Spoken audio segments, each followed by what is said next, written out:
സപ്ലി ഉണ്ടോ നിങ്ങൾക്ക്? നമുക്ക് ഏതൊരു സപ്ലി എങ്ങനെ എഴുതിയെടുക്കാൻ നോക്കാം. ഇൻട്രോ പറഞ്ഞ് ബോറടിപ്പിക്കുന്നില്ല, കുറച്ച് പെട്ടെന്നായിരിക്കും നമ്മൾ പോകുന്നത്. അപ്പോൾ ആദ്യം തന്നെ പ്രീവിയസ് ഇയർ ക്വസ്റ്റ്യൻസ് നോക്കാം. എല്ലാവരും കാണിക്കുന്ന ഏറ്റവും മണ്ടത്തരം എന്താ പറയുക, സിലബസ് പോയി നോക്കിയിട്ട് ആ കിട്ടിയ നോട്ട്സ് അതുപോലെ പഠിക്കാൻ ശ്രമിക്കും. അങ്ങനെ ചെയ്തിട്ട് ഒരു കാര്യമില്ല, നിങ്ങളുടെ സമയം വേസ്റ്റ് ആവുന്നല്ലാതെ. അപ്പോൾ ആദ്യം തന്നെ എന്താ ചെയ്യേണ്ടത് അറിയാം, ഇപ്പം 3 to 5 ക്വസ്റ്റ്യൻ പേപ്പേഴ്സ് എടുക്കുക. നെറ്റിൽ എന്തായാലും അവൈലബിൾ ആയിരിക്കും. അതിൽ നിന്ന് ഒരു 4 ക്വസ്റ്റ്യൻ പേപ്പർ എനിക്ക് കിട്ടിയെന്ന് വിചാരിച്ചോ, മൊഡ്യൂൾ വൈസ് ഒരു പേപ്പറിൽ എഴുതിയെടുക്കാൻ ശ്രമിക്കുക ഓരോ ക്വസ്റ്റ്യൻസും. ഓക്കെ, ഇനി ആ ക്വസ്റ്റ്യൻസ് റിപ്പീറ്റ് ചെയ്യുകയാണെന്ന് വിചാരിച്ചോ, ആ റിപ്പീറ്റ് ചെയ്യുകയാണെങ്കിൽ ഒരു സ്റ്റാർ ഇടുക. അതാണ് സ്റ്റാർ സിസ്റ്റം ഫോളോ ചെയ്യുക എന്ന് പറയുന്നത്. ഇപ്പം മൂന്നാമത്തെ ഒരു ക്വസ്റ്റ്യൻ പേപ്പറിൽ വീണ്ടും ആ ക്വസ്റ്റ്യൻ കാണുകയാണെങ്കിൽ വീണ്ടും ഒരു സ്റ്റാർ ഇടുക. അപ്പം എന്താ ഈ ഒരു ക്വസ്റ്റ്യൻ നോക്കി നോക്കിയാൽ ഇത് 3 പ്രാവശ്യം ചോദിച്ചിട്ടുണ്ട്. ഒരു പ്രാവശ്യം ഞാൻ എഴുതിയപ്പോൾ ചോദിച്ചിട്ടുണ്ട്, വീണ്ടും 2 പ്രാവശ്യം ഞാൻ സ്റ്റാർ ഇട്ടുകൊണ്ട് എനിക്ക് മനസ്സിലായി. അപ്പോൾ എനിക്ക് മനസ്സിലായി ഇതിൻ്റെ ഇമ്പോർട്ടൻസ് എത്രയാണ്. പിന്നെ നിങ്ങൾ നോക്കണം, എന്നിട്ട് അത് പഠിക്കാൻ ശ്രമിക്കുക. പിന്നീട് നിങ്ങൾ നോക്കേണ്ട കാര്യം എന്ന് പറഞ്ഞാൽ study only what matters, don't try to study everything. അതാണ് പ്രീവിയസ് ഇയർ ക്വസ്റ്റ്യൻസ് മാത്രം നോക്കി പോകാൻ ശ്രമിക്കുക. എന്നിട്ട് നിങ്ങൾക്ക് സമയമുണ്ടെങ്കിൽ മാത്രം ബാക്കിയുള്ള ക്വസ്റ്റ്യൻസ് നോക്കാം. Diagrams and derivations very very important. എവിടെയെങ്കിലുമൊക്കെ ഡയഗ്രാംസ് നിങ്ങൾ പ്രീവിയസ് ഇയർ ക്വസ്റ്റ്യൻസിൽ കണ്ടിട്ടുണ്ടെങ്കിൽ അത് ഒരു പ്രാവശ്യമെങ്കിലും വരയ്ക്കാൻ ശ്രമിക്കുക. ഡെറിവേഷൻ ആണെങ്കിലും അത് എഴുതി പഠിക്കാൻ തന്നെ ശ്രമിക്കുക, നോക്കിയിട്ട് പോകാൻ നിൽക്കല്ലേ. യെസ്, ഇവാലുവേഷൻ്റെ മൈൻഡ് സെറ്റ് മനസ്സിലാക്കാൻ ശ്രമിക്കുക.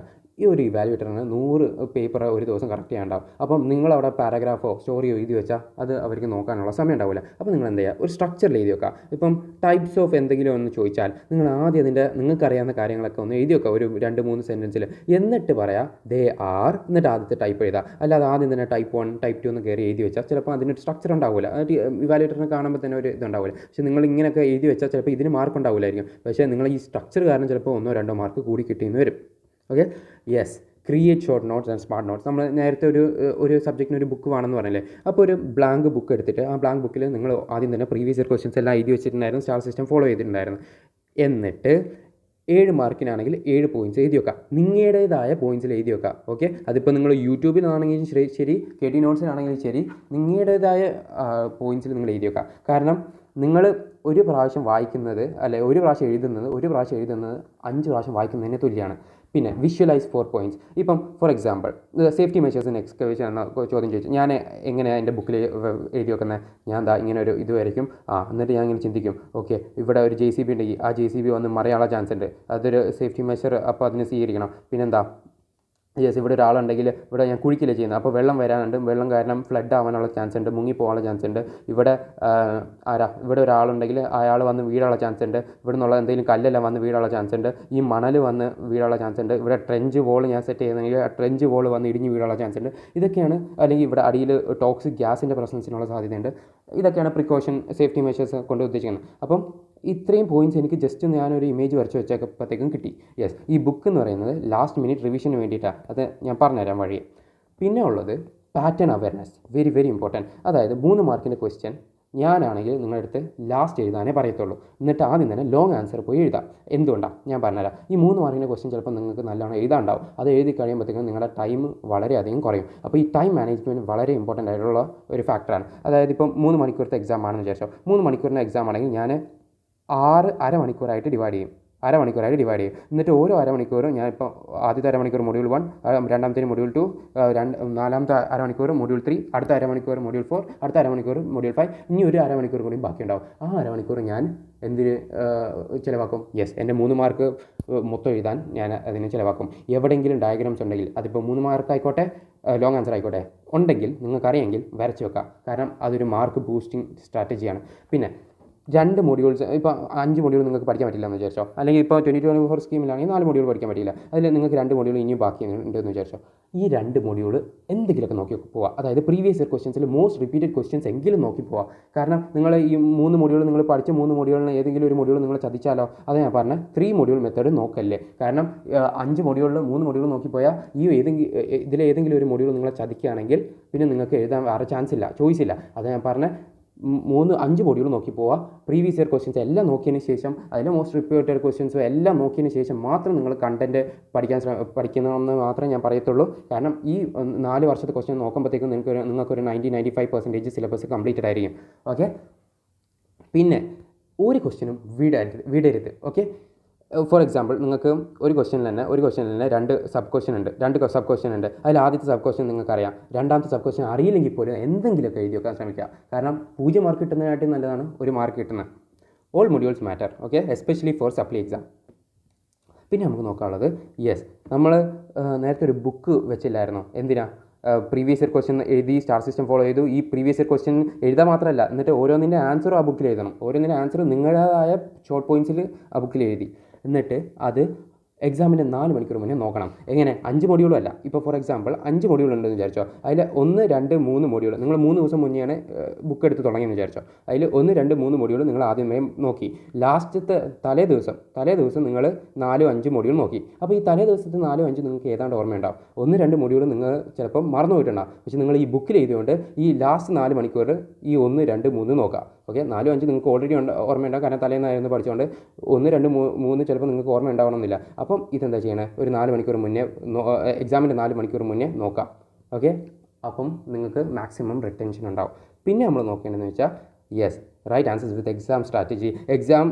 Examiner should feel like he knows the concept. നിങ്ങൾ സ്ട്രക്ചറിൽ വൈസ് ചെയ്താൽ, പോയിന്റ് വൈസ് ചെയ്താൽ, അണ്ടർലൈൻ ദ കീ പോയിന്റ്സ്. ഈ അണ്ടർലൈൻ ചെയ്യുന്നത് ചെറിയ കുട്ടികളുടെ പരിപാടിയൊന്നും വിചാരിക്കില്ലേ. കാരണം ഞാൻ പറഞ്ഞ പോലെ തന്നെ 100 ക്വസ്റ്റ്യൻ പേപ്പറൊക്കെ 150 ക്വസ്റ്റ്യൻ പേപ്പറൊക്കെ ഒരു എക്സാമിനർ ഇവാലുവേറ്ററിന് ഒരു ദിവസം നോക്കാനുണ്ടാവും. അപ്പം നിങ്ങൾ ഈ പോയിൻ്റൊക്കെ അണ്ടർലൈൻ ചെയ്തെന്ന് അർത്ഥം ആക്കുന്നത് എന്താ അറിയോ, നിങ്ങൾക്ക് എന്തൊക്കെയോ അറിയാമെന്നുള്ളത്.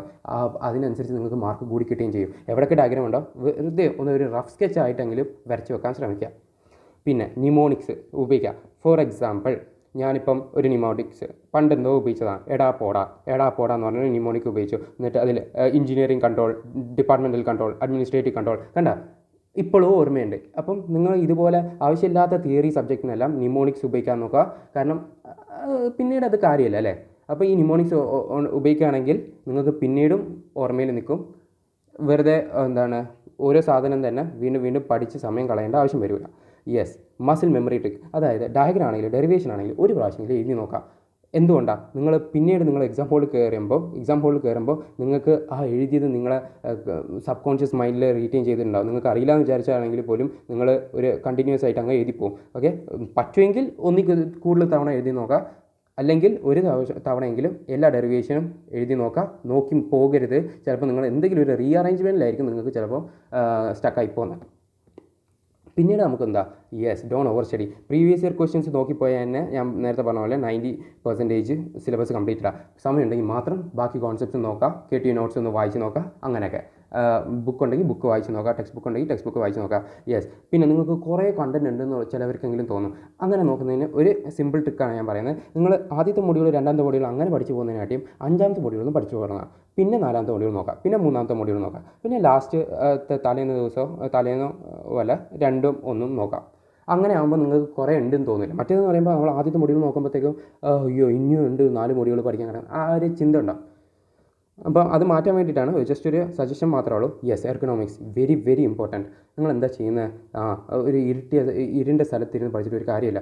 നല്ല ലൈറ്റുള്ള സ്ഥലത്തിരുന്ന് പഠിക്കണം. ബൾബ് മാറ്റി വെക്കാനല്ല ഞാൻ പറയുന്നത്. ഇതിപ്പം ലൈറ്റ് എവിടെയാണെങ്കിലും കുഴപ്പമില്ല. ഡൈനിങ് ടേബിളാണെങ്കിൽ ഡൈനിങ് ടേബിളിൽ പോയിരുന്ന് പഠിക്കുക. ഇനിയിപ്പം ബാത്റൂം വേണ്ട.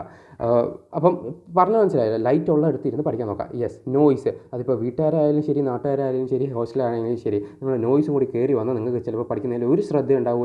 നിങ്ങൾ പഠിച്ചെന്ന് നിങ്ങൾ വിചാരിക്കും, പക്ഷേ നിങ്ങളൊന്നും തലയിൽ കയറിയിട്ടുണ്ടാവില്ല. അപ്പം പറ്റുന്ന അത്ര മാക്സിമം നിങ്ങൾ ശബ്ദമില്ലാത്തടത്തിരുന്ന് പോയി പഠിക്കാൻ നോക്കുക. പിന്നെ മനസ്സിലാക്കാൻ ശ്രമിക്കുക. നിങ്ങൾക്ക് ഇനി പറ്റിയില്ലെങ്കിൽ പോലും ഒന്ന് ജസ്റ്റ് ഒന്ന് മനസ്സിലാക്കാൻ ശ്രമിക്കുക. ലിങ്ക് ചെയ്യാൻ ശ്രമിക്കുക. നിങ്ങളുടെ ബാക്കിയുള്ള സബ്ജക്റ്റായിട്ടോ ബാക്കിയുള്ള നിങ്ങളുടെ ജീവിതമായിട്ടോ എങ്ങനെയെങ്കിലുമൊക്കെ ലിങ്ക് ചെയ്താൽ നിങ്ങൾക്ക് മാക്സിമം റിട്ടൻഷൻ ആവും. നിങ്ങൾ എക്സാം ഹോളിൽ എഴുതുമ്പോൾ നിങ്ങൾക്കത് ഓർമ്മയിൽ വരും.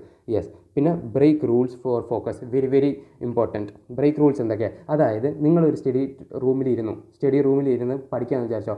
അതിപ്പോൾ 1 മണിക്കൂർ ആയിക്കോട്ടെ, 10 മിനിറ്റ് ആയിക്കോട്ടെ, 10 മിനിറ്റ് പഠിച്ചതിന് ശേഷം നിങ്ങൾക്ക് ബ്രേക്ക് എടുക്കണം തോന്നിയാൽ ബ്രേക്ക് എടുക്കണം തന്നെ. അതായത് it rest your brain. Okay, പക്ഷേ അവിടെ ഇരിക്കരുത്. നിങ്ങൾ സ്റ്റഡി ടേബിൾ ഇരുന്നുകൊണ്ട് ബ്രേക്ക് എടുക്കല്ലേ.